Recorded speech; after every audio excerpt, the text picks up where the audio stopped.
हमें हमेशा दूसरों की मदद करनी चाहिए। आपकी एक छोटी सी मदद से किसी की जिंदगी बदल सकती है। इस कहानी में भी कुछ ऐसा ही होता है।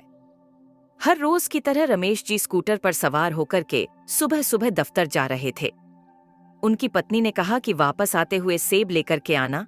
जब ऑफिस की दिशा में रवाना हो रहे थे तो फ्लाईओवर से पहले ही एक सड़क किनारे बैठी हुई एक महिला दिखी जो सेब बेच रही थी। उन्होंने अपना स्कूटर रोक लिया और सवाल किया, क्या भाव है माताजी?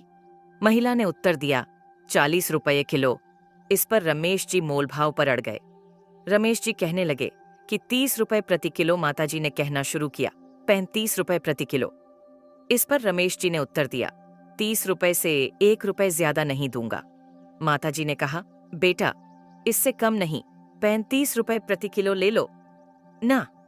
रमेश जी ने अपने स्कूटर की रेस बढ़ाई और कहा, 30 रुपए से 1 रुपए ज्यादा नहीं मिलेगा।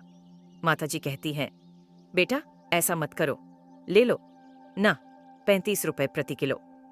रमेश जी ने अपने ऑफिस की दिशा में स्कूटर चलाते हुए वहां से बाहर निकल लिया और ऑफिस पहुंच गए। शाम को फिर से बाहर निकलते समय वो एक फल भंडार में पहुंच गए जिसमें विभिन्न फलों का विकल्प है। अब वहां मोलभाव करने का कोई विकल्प नहीं था क्योंकि उस स्थान पर एक फिक्स्ड रेट का बोर्ड लगा हुआ था। जब वह वहां पहुंचे और देखा कि सेब का मूल्य 50 रुपये किलो है तो रमेश जी को थोड़ी हैरानी हुई क्योंकि वहां सड़क किनारे उपलब्ध हो रहे सेब का मूल्य 40 रुपये किलो था। उन्हें यह लगा कि कुछ अजीब सा हो रहा है, इसलिए वह तेजी से फल भंडार के मालिक के पास गए और बोले, भाई साहब 40 रुपये किलो में दोना। फल भंडार के मालिक ने हंसते हुए कहा, भाई साहब यहाँ सब फिक्स्ड रेट में मिलता है, आप यहाँ पर मोल भाव नहीं कर सकते। अगर आपको मोल भाव करना है तो किसी और जगह से ले लो। रमेश जी ने कहा, ठीक है, लेकिन मुझे पता चला कि बाहर की दुकानों में तो यही रेट है। फल भंडार के मालिक ने कहा, भाई साहब यहाँ तो वह नहीं है, कृपया आप एक बार जो पीछे बोर्ड पर लिखा है उसे PRH ले की मोल भाव करके हमें शर्मिंदा न करें। रमेश जी शर्म से वहां से निकल गए, उम्मीद में कि फ्लाईओवर के नीचे किनारे पर जो महिला बैठी थी वह शायद अब भी वही होगी और वहां से सेब खरीदने का विचार किया जा सकता है। उन्होंने स्कूटर को दौड़ाया और पहुंचे तो वहां महिला बैठी हुई थी। महिला ने रमेश जी को पहचान लिया और कहने लगी कि 35 रुपये किलो बस, मोल भाव मत करो। रमेश जी मुस्कुराए और कहा, कोई बात नहीं माता जी, आप 2 किलो सेब पैक कर दीजिए और इसके लिए मैं आपको 100 रुपये दे दूंगा। महिला ने कहा, मेरे पास खुले पैसे नहीं हैं। रमेश जी ने कहा, खुले की जरूरत नहीं है, आप रख लो, 100 रुपये और 2 किलो सेब मुझे दे दो। महिला ने मुस्कुराते हुए कहा, आपका बहुत धन्यवाद। रमेश जी ने कहा कि मैं अभी अभी एक बड़ी दुकान में देखकर आया हूँ, वहाँ पर भी सेब 50 रुपये किलो ही मिलते हैं, तो वहाँ से लेने से अच्छा है कि मैं आपके यहाँ से ले लूँ। माता जी की आंखों में आंसू आ गए। उन्होंने कहा, मैं कैसे बताऊं, हमारी स्थिति इतनी कठिन हो गई है कि सड़क किनारे फल बेचने में मजबूर हूँ। मेरे पति की मृत्यु हो गई थी और वे बीमार थे, कर्जा भी बढ़ गया और हम सबसे सहारा मांगते रहे। इसी कष्ट से बाहर निकलने के लिए मुझे सड़क किनारे ये फल बेचने पड़ रहे हैं। ये एक आशा है कि कोई इसे खरीद लेगा, लेकिन कोई खरीदता ही नहीं। इस पर रमेश जी ने कहा, इस तरह की बातें मत करो, मैं कल सुबह फिर आऊंगा और कुछ और पैसे लेकर तुम्हारे पास आऊंगा।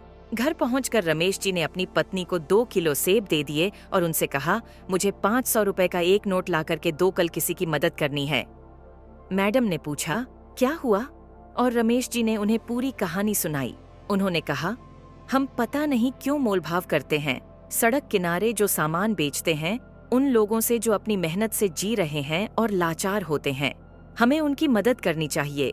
इस तरह की कठिनाइयों में लाचार होने के बावजूद वे अपनी जीवन शैली को बनाए रख रहे हैं और हम उनसे भी मोलभाव कर रहे होते हैं, जबकि बड़े बड़े शोरूम में जाते हैं और पैसे देकर के आ जाते हैं।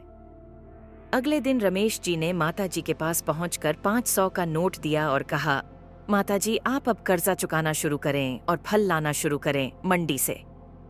माता जी ने कहा, बेटा तुम्हारे 500 रुपए का कर्जा मैं कैसे चुकाऊंगी? रमेश जी ने कहा, चिंता मत करो, मैं आपसे फल खरीदता रहूंगा ऑफिस में जाकर। रमेश जी ने इस बात को अपने साथियों के साथ साझा किया और उन्होंने भी इस माता जी से फल खरीदने का निर्णय लिया।